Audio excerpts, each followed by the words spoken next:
Tuloy-tuloy po ang pagdagsa ng mga deboto para sa gaganaping misa sa Quiapo Church sa papalapit na traslasyon ngayong Biyernes.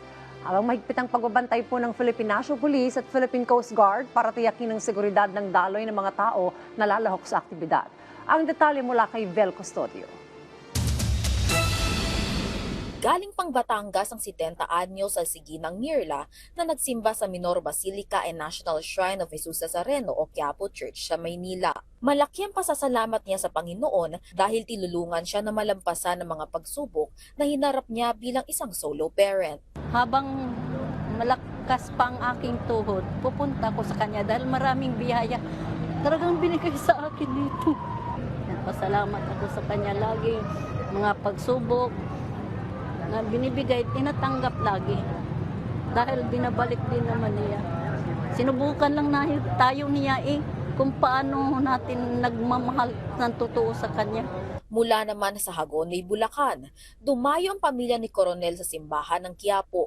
Pamilya ko, tsaka mga ipag ko, tsaka buong anak ko. Taon-taon, parang ginawa na po namin yung panata.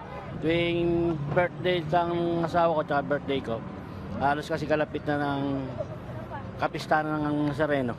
Patuloy ang pag-a-assist sa mga marshals ng Quiapo Church para tiyaking maayos ang pagpasok at paglabas sa mga dumadalo ng misa dito. Nakakalat din ang mga kawani ng Philippine National Police at Philippine Coast Guard para panatilihin ang seguridad sa paligid ng Quiapo.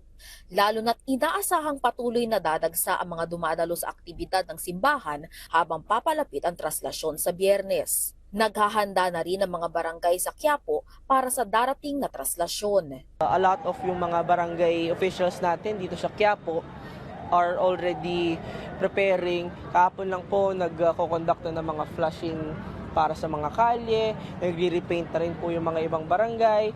Madami na po, handang-handa naman na po yung not just yung city government, kundi yung national government, pati rin na po hanggang sa barangayan po talaga ay ready na po yung mga officials po natin. Nakikipagtulungan naman ang isang environmental advocacy group sa Manila LGU at pamunuan ng Quiapo Church para panatilihin ang kalinisan sa kapaligiran habang isinasagawa ang mga aktibidad para sa pista ng Jesus Nazareno.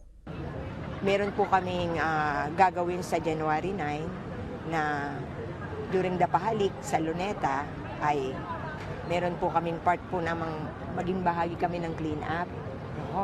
At pagkatapos po ay magkaroon po ng monitoring ng basura during the traslasyon. Ayon po sa data ng DPS at ng MMDA, noong pong 2024, ang ating po, ang nalikom po nilang basura o nahakot nila is around 486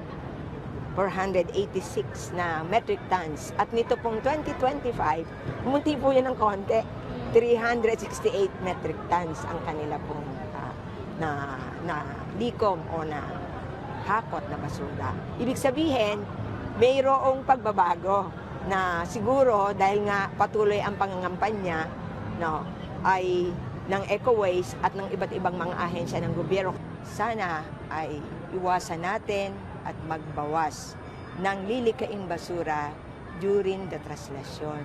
Paalala lamang lalo na sa mga senior citizen at may kasamang bata na nais makiisa sa mga aktibidad ng pista ng Jesus Nazareno na huwag kalimutang magdala ng pagkain, tubig at identification card. Vel Custodio para sa Pambansang TV sa Bagong Pilipinas.